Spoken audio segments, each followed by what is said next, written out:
কারোর জীবন থেকে চলে যাওয়ার ডিসিশন নেওয়ার আগে একটু ভেবে দেখবে সে মানুষটার জীবনে তোমার গুরুত্ব কতটা।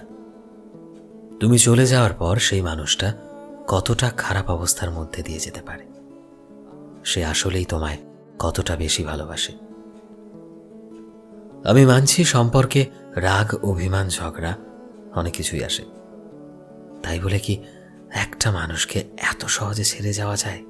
সেটা কি ঠিক?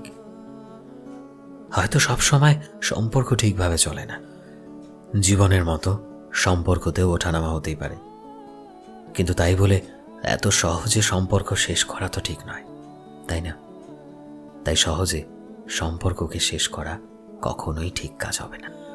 তুমি যখন তার সাথে সম্পর্ক শেষ করে তোমার সাথে তার যোগাযোগের সমস্ত উপায় বন্ধ করে দেবে, তখন মানুষটার কাছে আর উপায় থাকবে না তোমার সাথে যোগাযোগ করার। তখন সে ধীরে ধীরে ভেতর থেকে একটু একটু করে প্রতিদিনই শেষ হতে থাকবে। তাই জীবনে হুট করেই সম্পর্ক নষ্ট করার আগে একটু ভেবে দেখবে।